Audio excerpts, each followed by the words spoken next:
প্রথমে আমাকে এখানে ইনভাইট করার জন্য আমি আজকের আয়োজক সংস্থা ইউনাইটেড নেশনস অর্গানাইজেশনের কান্ট্রি অফিসকে আমি ধন্যবাদ জানাচ্ছি।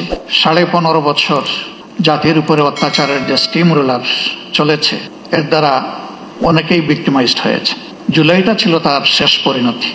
শুরুটা ছিল কার্যত 2009 সালের 25 এবং 26 ফেব্রুয়ারি। ঢাকার পিলখানায় 57 জন দেশপ্রেমিক চৌকস প্রতিশ্রুতিশীল বিভিন্ন পর্যায়ের সামরিক কর্মকর্তাকে হত্যাকাণ্ডের মধ্য দিয়ে বাংলাদেশের উপর ফ্যাসিজমের থাবা শুরু হয়।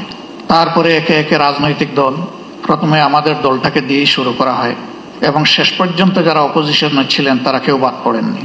শুধু রাজনৈতিক দল নয়, এদেশের আলেম সমাজ, সাংবাদিক সমাজ, বুদ্ধিজীবী সমাজ, ব্যবসায়ীরা কেউই কিন্তু ফ্যাসিবাদের থাবা থেকে বাদ পড়েননি। অনেক সাংবাদিকের জীবনও চলে গিয়েছে, আবার কাউকে কাউকে জেলের ভাত খেতে হয়েছে। এমনকি হিউম্যান রাইটস নিয়ে যারা কাজ করেন তাদেরকেও সত্য কথা বলার জন্য জেলে থাকতে হয়েছে। এর পাশাপাশি নতুন আরেকটা সংস্কৃতি বাংলাদেশ দেখেছে, যেটাকে বলা হয়েছে আয়নাগর। এ সংস্কৃতি এর আগে বাংলাদেশ কখনো দেখেনি এবং ব্যক্তিগতভাবে আমি নিজেও তার সাক্ষী। শেষবার 22-12 ডিসেম্বর যখন আমাকে গ্রেফতার করা হয়, যে জায়গাটায় আমাকে রাখা হয়েছিল, এমন কিছু মানুষ, কিছু মুখ আমি দেখতে পেয়েছিলাম যাদের মুখে বিষণ্ণতার প্রচন্ড ছাপ। পরবর্তী পর্যায়ে জেলে যখন গিয়েছি তখন সেই মানুষগুলো কেউ কেউ এগিয়ে এসে বলেছে, আমরা ওই দিন ওই রাতে অমুক জায়গায় আপনাকে দেখেছি। জিজ্ঞেস করেছিলাম আপনি কোথায় ছিলেন, বলে যে আমি ওখানেই ছিলাম। কত সময় ছিলেন? হাসতে হাসতে বলে কত সময় নয়, ঘন্টা নয়, দিন নয়, মাস নয়, আমাকে জিজ্ঞেস করুন আমি কয় বছর ছিলাম। অথচ আমাদের আইনে স্পষ্টভাবে ডিরেকশন দেয়া আছে, কাউকে গ্রেফতারের 24 ঘন্টার ভিতরে অবশ্যই তাকে আদালতে তুলতে হবে। কিন্তু না, তারা আদালতের মুখ দেখেননি। তারা জানেন না তাদের পরিবার পরিজন কে কিভাবে আছে, পরিবার জানে না তার আদৌ বেঁচে আছে কিনা। আমি সকল আয়নাগর দেখিনি, আমি যেটা দেখেছি আমি বুঝতে পেরেছি এটি মধ্যম মানের, এটি চরম নিকৃষ্ট মানের নয়। সেই জায়গাগুলোতে কি হয়েছে সে কাহিনী যারা ভুক্তভোগী তারাই ভালো বলতে পারবেন। রাজনৈতিক দলগুলো নিজেদের অবস্থান থেকে বারবার তার প্রতিবাদ জানিয়েছে, কিন্তু তার প্রতিকার আমরা পাইনি, করতে পারিনি। শেষ পর্যন্ত আমাদের যুব সমাজের অতি ছোট্ট এবং সাধারণ একটি দাবিকে নিয়েই তারা রাস্তায় নেমেছিল। অতীতের মতো একই খান্দায় একইভাবে তাদের সেই দাবিকে স্তব্ধ করে দেওয়ার জন্য চেষ্টা করা হয়েছিল। 15 জুলাই রাতে ঢাকা বিশ্ববিদ্যালয়ে যা ঘটেছে, বিশ্ববিদ্যালয়ের ইতিহাসে এটি ছিল আনপ্রেসিডেন্টেড। এর আগে তার কোনো উদাহরণ ছিল না। রাজনৈতিক কর্মীদেরকে লেলিয়ে দেওয়া হয়েছিল, তারা একই সাথে আঘাত করেছে ছেলেদেরকে, আমাদের মেয়েদেরকেও বাদ দেয়নি। কার্যত এই মুভমেন্টটা এখান থেকে এই মোমেন্টাম পেয়েছিল। এরপরে একে একে আবু সঈদের হত্যাকাণ্ড এবং বাকি হত্যাকাণ্ডগুলো শেষ পর্যন্ত জুলুমের অবসান করতে সক্ষম হয়েছে। আমি জাতিসংঘের ফ্যাক্ট ফাইন্ডিং কমিটিকে আমার দল এবং বাংলাদেশের মজলুম জনগণের পক্ষ থেকে ধন্যবাদ জ্ঞাপন করি। তারা স্বল্পতম সময়ে এগিয়ে এসেছেন এবং বাস্তবতা তারা তুলে আনার চেষ্টা করেছেন, কিন্তু তারা যেটুকু এনেছেন এটা আংশিক মাত্র, এটি পূর্ণাঙ্গ নয়। তার বাইরেও জুলুমের বিস্তর ক্ষেত্র রয়ে গেছে। আশার দিক, নতুন সরকার গঠিত হয়েছে, ফ্যাসিজমের পতনের প্রেক্ষাপটে বিচারের জন্য ট্রাইব্যুনাল গঠন হয়েছে, বিচারক নিয়োগ হয়েছে, তদন্তকারী সংস্থা হয়েছে, প্রসিকিউশনও নিয়োগ হয়েছে। কিন্তু এটি সত্য, এখন 1 বছর ছুঁই এ সময়ের ভিতরে কিন্তু বিচার এখনো দৃশ্যমান হয়নি। আমরা বিশ্বাস করি এই প্রক্রিয়ার সাথে যারা সম্পৃক্ত তারা তাদের সর্বোচ্চটা দিয়ে চেষ্টা করছেন। সরকারের কাছে আমাদের অনুরোধ, এই এফোর্ট কি যথেষ্ট, নাকি এই জায়গায় আরো কিছু করার আছে? যদি আরো কিছু করার থাকে সেটি তো করা উচিত। সারা বাংলাদেশে আমার মতো আপনারা অনেকে ঘুরেন, সব জায়গায় তো কান্নার রোল। কেউ আপনজন হারিয়ে আর কেউ নিজেকে হারিয়ে। আপনজন হারানোর বেদনা আমরা বুঝি, কিন্তু যারা নিজেকে হারিয়ে বসেছেন, এই যে ছেলেটাকে দেখানো হলো, শুধু দুটো চোখ না থাকার কারণে গোটা বিশ্ব তার জন্য অন্ধকার। সে কি একা? আমাদের হিসাব মতো এই সংখ্যাটা 500-র কাছাকাছি যারা চোখ হারিয়েছে। হাত পা হারিয়ে মেরুদণ্ডে আঘাত পেয়ে বুলেট বিদ্ধ হয়ে হাসপাতালের বিছানায় কিংবা নিজের বাড়িতে পড়ে প্যারালাইজ হয়ে কাতরাচ্ছে, এই সংখ্যাটা 250-র উপরে যারা বিছানায় পড়ে আছে। আর যারা জীবন্ত লাশ হয়ে ঘুরছে সেই সংখ্যাও 5000 কম নয়। আপনারা অনেকে জানেন, ইতিমধ্যে আমাদের সংগঠনের পক্ষ থেকে উদ্যোগ নিয়ে এই জুলাই যারা শহীদ হয়েছেন তাদের প্রোফাইলটা আমরা অন রেকর্ড নিয়ে আসার চেষ্টা করেছি। শতভাগ নিশ্চিত না হয়ে আমরা একটা নামও সেখানে যোগ করিনি।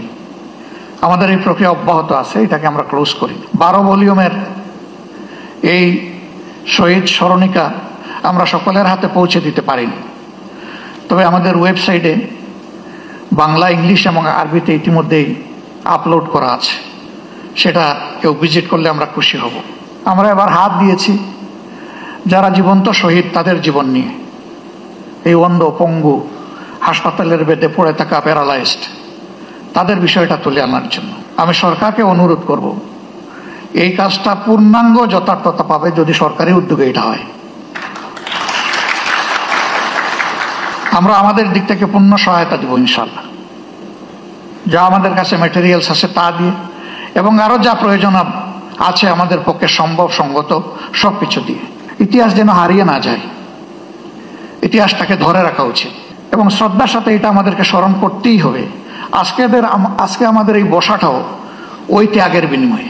ওই ত্যাগটা না হলে আমার নিজেরও অবস্থা কি হতো আল্লাহ ভালো জানেন। এখানে আমরা যারা আছি কে কোন অবস্থায় থাকতাম সেটা আল্লাহ ভালো জানেন। কাজেই আমাদের শহীদরা এবং জীবন্ত শহীদরা আমাদের অ্যাসেট, তারা আমাদের বোঝা নয়, এই স্বীকৃতি আমাদেরকে দিতে হবে। আমাদের সম্পদকে মুখে নয় বাস্তবেই সম্মান দেখাতে হবে। সরকার এবং জাতির পক্ষ থেকে সেটা যেন নিশ্চিত করা হয়। এ বিষয়ে নিশ্চিত করতে হলে 3টা জিনিস প্যারালাল চলতে হবে: বিচার, সংস্কার এবং নির্বাচন। কিন্তু বিচার আর সংস্কারের আগে যদি কোনো নির্বাচন হয় তাহলে সেটি আরেকটা ন্যাশনাল ডিজাস্টার হতে পারে, আমরা বিশ্বাস করি। গত 26 তারিখ চীন মৈত্রী সম্মেলন কেন্দ্রে, সেখানে শহীদ পরিবার সোসাইটির একটা আয়োজন ছিল। 2-4 জন বক্তব্য রেখেছেন, পুরোটা শুনতে পারিনি আমার অসুস্থতার কারণে, আংশিক শুনে আমি চলে গেছি। তাদের প্রত্যেকে অত্যন্ত সিংহের মতো গর্জন করে বলেছেন, বিচার না দেখা পর্যন্ত আমরা কোনো নির্বাচন দেখতে চাই না। তারা এই দাবি করেননি শত শত মানুষ যাদেরকে হত্যা করা হয়েছে, হাজারো মানুষ যাদেরকে পঙ্গু করা হয়েছে, তাদের সকলের বিচার করে তারপরে নির্বাচন হোক, তারা তা বলেননি। তারা বলেছেন যারা জঘন্য অপরাধী তাদের বিচারটা অন্তত 2-4টা হলেও আমরা নিজ চোখে দেখতে চাই।